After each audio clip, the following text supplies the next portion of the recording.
할렐루야. 네, 오늘 우리가 함께 나눌 말씀의 제목이 여호와를 사랑하라입니다. 여호와를 사랑하라.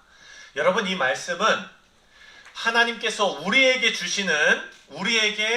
말씀하시는 명령으로 우리가 받을 수 있습니다. 그런데 이것은 두 번째 의미도 있습니다. 뭐냐면 여호와를 사랑하라라는 것을 우리가 서로 가르쳐야 한다는 것입니다. 하나님을 사랑해야 한다는 것을 우리가 배우고 그것을 실천해서 다음 세대에게 여호와를 사랑해야 된다는 것을 가르쳐야 하는 의무가 우리에게 있다는 것입니다. 여러분, 우리가 욥기 말씀을 묵상하고 이제 또 신명기 말씀에 지금 와 있는데요. 욥기의 말씀과 신명기의 말씀이 아주 묘하게 닮아 있다는 것을 우리가 생각할 수 있습니다. 바로 하나님의 주권입니다. 하나님의 주권. 내가 아는 방식으로, 내가 이해하는 방식으로 우리 인생의 문제를 풀려고 하면 반드시 문제가 생긴다는 거예요. 성경이 우리에게 그것을 증거하고 있습니다. 욥의 경우도 욥이 이해할 수 없는 하나님의 주권이, 그리고 하나님의 섭리가 욥의 인생을 자꾸 끌고 가고 있었어요. 그렇죠? 근데 욥은 그것에서 빠져나오기 위해서 어떻게 했냐면 자기가 아는 방식으로, 자기가 이해할 수 있는 방식으로 자꾸 뭔가를 하려고 했어요. 결국은 실패하지요. 결국은 하나님 만나야 되는 거예요. 그런데 하나님을 만나는 길이 하나님께서 원하시는 그 길인데 신명기 말씀도 똑같다는 거예요. 출애굽 2세대가 이제 가나안 땅에 들어가면 그들에게는 선택지가 놓여져 있습니다. 그 선택지는 뭐냐? 첫 번째, 하나님의 말씀을 잘 듣고 하나님께서 본래 계획하신 아름다운 뜻을 이루면서 살아가든지, 아니면 가나안 땅에서 좋아 보이는 것, 세상적으로 좋아 보이는 것, 돈, 아까 우리 자녀들 설교했지만 돈, 명예, 이런 것 쫓아다니면서 가나안 땅의 그 문화를 그대로 받아들여서 우상 숭배하면서 죄악의 길을 걸어가든지, 선택지가 누구한테 있어요? 이스라엘 백성들한테 있는 거예요. 이제 가나안 땅에 들어간 이스라엘 백성들한테. 문제가 뭐냐? 모세가 지금 여기서 뭐 하고 있습니까? 신명기에서 세 편에 설교하고 있잖아요. 모세가 이들에게 선택을 강요할 수가 없어요. 선택을 이들 멱살 잡고 끌고 가가지고 이 길로 가야 된다고 할 수가 없어요. 왜 못합니까? 모세는 가나안 땅에 들어갈 수가 없기 때문이에요. 네. 근데 여러분, 여기서 중요한 사실이 있습니다. 하나님께서 오늘 본문 말씀에 이 말씀을 자녀들에게 가르치라 그랬어요. 그냥 가르치는 게 아니라 부지런히 가르치래요. 그 이유가 뭡니까? 여러분은 지금 모세와 같은 입장이에요. 모세와 같은 입장. 왜 모세와 같은 입장인 줄 아십니까? 자녀들의 인생을 여러분들이 끝까지 책임을 못 지기 때문입니다. 자녀들과 함께 가나안 땅에 들어가서 자녀들과 함께 동시에 죽는, 하나님 나라 가는 그런 인생이 안 돼요. 사랑하는 성도님들, 여러분의 자녀가 80이 되고 90이 된다면 여러분 어디 계시겠습니까? 옆에 계실 거예요? 이제는 뭐 100, 120세대니까. 네. 우리는 하나님과 같이 있지 않겠습니까? 그러니까요, 여러분, 여러분의 자녀를, 우리 다음 세대를 우리가 책임질 수가 없다는 거예요. 옆에 쫓아다니면서 일일이 밥도 먹일 수가 없어요. 그래서 지금 모세가 뭐 하고 있습니까? education. 네, 교육을 하고 있잖아요. 그렇죠? 여러분, 지금 마지막 시대에, 이 마지막 순간에, 가나안 들어가기 마지막 순간에 모세가 열을 올리고 있는 것이 교육입니다.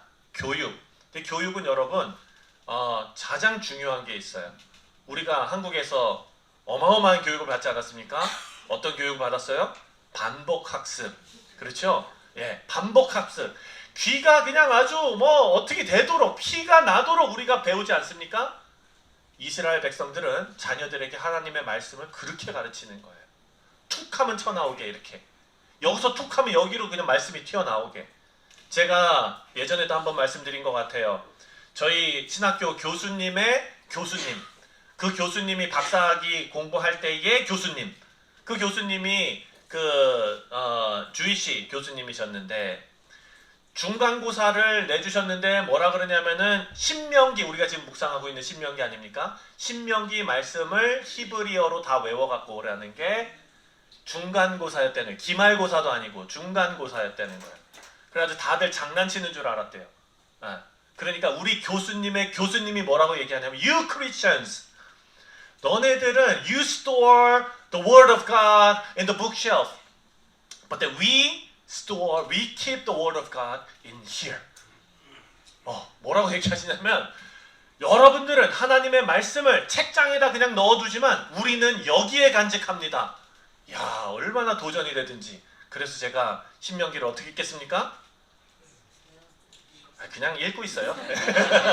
여러분과 같이 읽고 있어요. 아유, 이거 외우는 거는 히브리어로 외우는 거는 이건 안 돼요. 읽고 있는데 여러분 여기서 중요한 게 있습니다. 바로 가르치는 거예요. 이 가르치는 거. 우리 교회는 여러분 2부 예배에 들어오셔서 아시지만 온 세대 예배를 드립니다. 장로교에서는 우리 교회가 속해 있는 교단 프레스비테리안 장로교에서는 보수적인 장로교에서는 온 가족이 같이 예배 드리는 것을 너무나 중요하게 여깁니다. 교회에서 자녀들끼리 따로 예배 드리는 것, 그러니까 본인들이 원하는 방식대로 본인들이 원하는 세팅에서 본인들에게 맞는 어떤 그런 예배만 드리고 가는 것이 아니라 편안한 예배만 드리고 가는 것이 아니라 할아버지, 할머니하고 함께 앉아서 예배드리고 아버지, 어머니하고 함께 앉아서 예배드리고 형, 누나하고 함께 앉아서 예배드리는 거예요. 이거 우리만 힘들까요? 우리 힘들지요 지금. 그런데 어떤 분은 힘드시고 어떤 분은 좋으시고 뭐 다 그래요. 근데 저도 힘들어요. 그런데 여러분 힘들지만 하는 이유가 있어요. 이 미국에서 옛날 저 영국의 스코틀랜드에서부터 막 그 장로교 그 사람들이 왜 그 옛날부터 이렇게 커버넌트 월십 같이 예배드리는 거에 힘썼을까? 그들도 힘들었을 거예요. 옆에서 울면은 달래야 되죠. 예배 시간에 일어나면은 주저앉혀야 되죠. 조용히 하라고 해야 되죠. 예배 집중하기가 힘듦에도 불구하고 그렇게 함께 예배 드리는 것이 교육이기 때문인 거예요. 그래서 그 장로교의 아름다운 그 신앙의 전통이 계승되고 있는 거예요. 투박하지만 같이 예배 드리는 것에 큰 가치가 있다는 것을 우리 믿음의 선배들이 발견했습니다. 그리고 이분들이 청교도의 그 마음을 가지고 우리 미국 땅으로 들어와서 우리가 그 신앙을 지금 이어가고 있지 않습니까? 우리 교회도 언어가 달라도 최선을 다해서 온 세대 예배를 드리는 이유가 바로 여기 있습니다. 자녀들이요, 여러분, 예배를 대하는 태도를 배우게 됩니다. 제가 경험해 봤잖아요. 이 교회에 제가 부목사로 와서 여기에서 여러분들 예배 드릴 때에 저쪽 옆에서 중고등부 예배 드렸어요. 여러분, 그때 예배 드리던 자녀들의 태도와 지금 여기서 예배 드리는 태도가 여러분 어떻다고 생각하십니까? 제가 증인이에요. 180도 다릅니다. 저 위에서는요, 자기는 원하고 싶으면 밖에 그냥 그 화장실도 어떻게 예배 시간에 5번을 갔다 오는지, 방광이 어떤 사람이야 도대체는, 그렇게 막 그냥 산만하고 뭐 자기가 하고 싶은 대로 하고 그러는데 여기서는 그렇게 못해요. 왜 그렇게 못합니까? 어르신들이 벌써 자세가 경건하잖아요. 어른들이 안 움직여요. 네. 어른들이 딱 경건하게 예배 드리시는 거예요. 그 분위기에 압도돼요, 애들이. 뒤에서 나갑니까? 거의 안 나가요. 담대한 아이 한 명이 나가는 경우가 있긴 있는데 거의 안 나갑니다. 사랑하는 성도님들, 그런데 간혹 예배를 드리는 자세가 좋지 않은 자녀들이 있을 수 있어요. 그렇지만 이렇게 공동으로 예배 드릴 때에 권위를 가진 부모가 옆에서 훈육하고 그리고 가르칠 때에 예배의 중요성을 공동체가 알게 하는 거예요. 그 자녀에게. 여러분, 그런데 따로 예배 드리면서 집에 가서 앉혀놓고 예배는 이렇게 드려야 되고 예배 101 해가지고 공부시킨다고 됩니까? 그게 안 된다는 거예요. 같이 해야 그것을 배운다는 것입니다. 이것이 공예배가 가지고 있는 큰 유익입니다. 그렇지만 자녀들이 말씀을 깊이 공부해야 되는 것은 분명히 있어요. 그리고 그 자녀들이 그 말씀을 나누고 애플리케이션 나누고 살아가는 것은 나눔이 있는 것은 분명히 필요합니다. 그래서 끝나고 성경 공부가 필요한 거예요. 그들의 언어로, 그들의 문화로, 그들이 알아들을 수 있는 언어로. 그래서 우리 교사들이 지금 애쓰고 있습니다. 2024년 시작하면서 여러 가지 변화가 있을 텐데 여러분 위해서 꼭 기도해 주시기를 부탁을 드립니다. 우리 자녀들이 이렇게 가르쳐야 되는 그런 대상인데, 그렇다면 우리가 알아야 될 게 있어요. 자녀들이 다음 세대가 도대체 어디에 와 있는가를 알아야 됩니다. 제가 아까도 설명했지만 자녀들에게 제가 어렸을 때 10년 전, 15년 전에 우리 그 유스 아이들에게 꿈을 물어본 적이 있어요. 근데 그 꿈들은 다 돈과 연관되어져 있는 그런 꿈이에요. 돈을 많이 벌고 싶은 거예요. 여러분, 왜 이런 가치관이 그 아이들에게 들어갔을까? 한번 생각해 보세요. 첫 번째 이유는 이 아이들이 세상에 살고 있기 때문입니다. 여러분들도 세상에 살고 있기 때문이에요. 물질 만능주의 세상에서 살고 있는 것, 이거 보통 일이 아닙니다, 여러분. 그렇게 살아가는데 아무런 불편이 없으시다면 여러분의 신앙을, 우리 신앙을 다시 한번 돌아봐야 된다는 거예요. 왜? 예수님께서 제자들을 파송하실 때에 뭐라고 말씀하셨냐면, 양을 이리소굴에 집어넣는 것 같은 심정이라고 예수님 말씀하셨어요. 우리 믿음의 백성들을 세상에 파송하시면서 예수님께서 느끼시는 감정은 이 순전한 어린 양이 이리소굴로 들어가는 것 같다는 거예요. 여러분, 세상에서 사업하시는 게 쉽습니까? 장사하시는 거 쉬워요? 직장생활 하시는 거 쉽습니까? 심지어는 아이들 학교 다니는 것도 어렵습니다. 네. 제가 어제 그 인터넷 뉴스를 봤는데요. 한국에서 일어난 일이에요.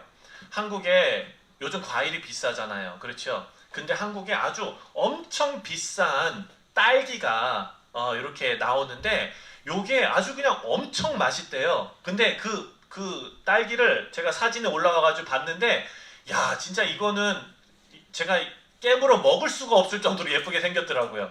근데 그 딸기를 비싸게 어떤 아주머니가 사갔어요. 사갔는데 그 다음날 가게 문을 확 열고 소리를 지르면서 나와가지고 어디서 이딴 딸기를 팔았냐고 환불해달라고 막 왔다는 거예요. 그래가지고 보니까 이 사장님이 이거를 보니까 딸기를 다 한 입씩 다 베어 먹고 그대로 갖고 와가지고 환불해달라고 했다는 거예요. 야, 제가 목사니까 망정이지, 가게를 하면서 그런 사람 저한테 왔으면 진짜 제 성질 그대로, 야, 정말 사랑하는 성도님들, 그 사람 얘기가 뭐냐면, 내가 가져가 보니까 여기 물른 데가 있어가지고 그거만 파내고 다시 갖고 왔다는 거예요. 뭘 파내? 이빨 자국이 있는데. 예? 그러니까 이분이 너무나 속상해가지고 그 커뮤니티에다가, 온라인에다가 이거를 하소연하느냐고 올렸더라고요. 여러분, 장사만 이렇습니까? 회사 생활은 얼마나 힘듭니까? 예? 사업하는 거 얼마나 힘듭니까? 학교 다니는 거 정말 힘듭니다, 여러분. 여러분, 양이 이리소굴에 있는 것 같은 거예요. 물질 만능주의로 돈이 계급인 사회가 됐어요. 경쟁 사회입니다. 어려서부터 경쟁하기 시작합니다. 우리 모두는요, 세상에서 경쟁하면서 살아갑니다. 그래서 쉽지 않은 인생이에요. 그렇지만 사랑하는 성도님들, 우리가 언제까지 세상 탓만 할 수가 없습니다. 우리 자녀들이 왜 돈을 무서워할까요? 혹은 돈을 좋아할까요? 한번 생각해 보십시오. 자녀들이 일주일에 한 번씩 예배에 나와서 하나님 말씀을 듣습니다. 그렇죠? 나머지 6일은 어디 있습니까? 어디 있을까요? 네, 말씀에 따르면 이리소굴에 있는 거예요. 늑대소굴에 있는 거예요. 네. 그렇다면 이 아이들이 물론 부모님들의 그 영향과 주일날 나와서 예배드리는 그 하나님의 말씀, 그것을 하나님 의지하며 살아가야 된다는 거 배우지만 일주일에 한 번이잖아요. 그 아이들이 더 많이 배우는 게 무엇일까요? 세상의 물질 만능주의와 세상의 경쟁과 저 사람을 내가 밟고 올라가야 된다는 것과 이 모든 것이 아이들에게는 더 많이 주입되어져 있다는 건 아니겠습니까? 그런데 분명한 것은 뭐냐? 이 아이들에게 가장 큰 영향을 줄 수 있는 사람이 바로 누구일까요? 목사일까요? 교사일까요? 부모라는 거예요. 부모. 예. 이게 참 정말 너무나 힘든 일이에요. 사랑하는 성도님들. 그런데 이 아이가 돈을 벌써 두려워하고 돈을 사랑하고 부모가 막 이러는 게 어디에서부터 가장 먼저 체험이 되냐면 부모님이 돈을 사랑하고 부모님이 세상 무서워하고 이런 거 아니겠습니까? 그런데 우리 성도님들 애쓰시면서 열심히 잘하고 계세요. 왠 줄 아세요? 제가 제 시절과 여러분의 시절을 비교를 해보겠습니다. 제가 어렸을 때 자랐을 때는요, 저 강원도예요. 그래서 놀 게 많이 없어요. 밖에서 노는 거 아닙니까? 그렇죠? 거기에 무슨 제가 뭐 하루에 몇 시간씩 학원을 다니고 뭐 스케줄, 그렇지 않아요. 학교 갔다가 집에 오면은 부모님과 같이 있어요. 그러니까 저희 어머니가 하루마다 저를 앉혀놓고 잠언을 한 장씩 같이 읽었어요. 잠언을 소리내서 한 장씩 같이 읽고 기도하고, 이거 반복하는 거 제가 아직까지 기억이 나요. 저희 어머니가 하셨던 거를. 이게 가능했어요. 여러분, 우리 자녀들 요즘 어떻게 사시는 줄 아십니까? 여러분보다 훨씬 바빠요. 네. 잠도 여러분보다 훨씬 더 못 자는 것 같아요. 학원에 뭐에 스케줄이 꽉 차 있어요. 정말 바쁜 시대를 살아가고 있습니다. 이것이 부모님들의 잘못이 아니에요. 시대가 지금 그런 시대가 되어버린 거예요. 그러니까 이 시대 안에서 부모들이, 우리 교회가, 우리 어른들이 자녀를 신앙으로 가르친다는 것은 너무나 어려운 환경에 있다는 겁니다. 그런데 오늘 본문에 하나님께서 이렇게 우리에게 명령하십니다. 4절과 5절 함께 읽겠습니다. 시작. 이스라엘아 들으라. 우리 하나님 여호와는 오직 유일한 여호와시니 너는 마음을 다하고 뜻을 다하고 힘을 다하여 내 하나님 여호와를 사랑하라. 아멘. 하나님을 사랑한다라는 것은 하나님 한 분으로 충분하다는 고백이거든요. 이 고백은 동시에 나는 세상에 속한 사람이 아니라 하나님께 속한 사람이다 라는 간증 아니겠습니까? 여러분, 하나님께서는 우리 모두가 하나님을 온전히 섬기기를 원하십니다. 다시 말해서 다른 것에 소망을 두는 것이 아니라 하나님 안에서 자유를 누리기를 원하시는 거예요. 자, 이렇게 돈을 사랑하지 말고 하나님 사랑해야 된다라는 설교를 하면은, 그런 말씀을 우리가 접하면 우리 마음 가운데 어떤 마음이 생기냐면요, 돈은 나쁜 거야. 아이들이 이제 막 그냥 직장, 회사, 그런 거는 다 때려치고 말씀만, 그냥 목회자가 되고 선교사가 되고, 이렇게 여러분, 우리 한국이 참 어떤 면에서는 이게 힘인데 어떤 면에서는 너무 극단적이잖아요. 그렇죠? 하나 좋다 그러면 다 유행해가지고 막 하고 그러잖아요. 이렇게 이분법이 아니에요. 오늘 주시는 이 말씀은 이 아이들, 우리 다음 세대, 우리를 포함해서 우리의 마음가짐이 어디 있어야 하느냐예요.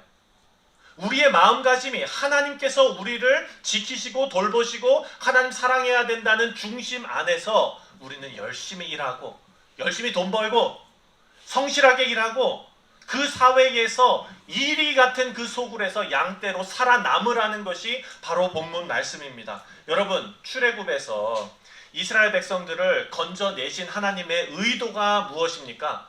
이스라엘 백성들이 애굽에서 너무 고생하고 있기 때문에 불쌍해서 건져주신 겁니까? 그렇지 않아요. 하나님의 원래 출애굽의 목적은 이스라엘 백성들을 건져내서 가나안 땅에 집어넣는 거예요. 왜냐?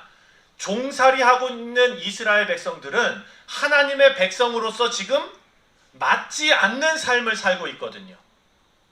그 목적에 맞지 않는 삶을 살고 있기 때문에 그 목적대로 살 수 있는 곳으로 옮기신 거예요. 그러니까 출애굽을 해낸 것에만 의미가 있는 게 아니라 이들은 가나안 땅에 들어가야 그들의 존재의 목적이 나타나는 겁니다. 그래서 그 안에서 하나님의 말씀을 청종하고 살아가는 것, 하나님의 자녀답게 살아가는 것, 그것이지요. 그래서 우리 모두는 기억해야 합니다. 하나님의 통치 안에 있을 때 그 가치와 그 존재가 완성이 된다라는 것입니다.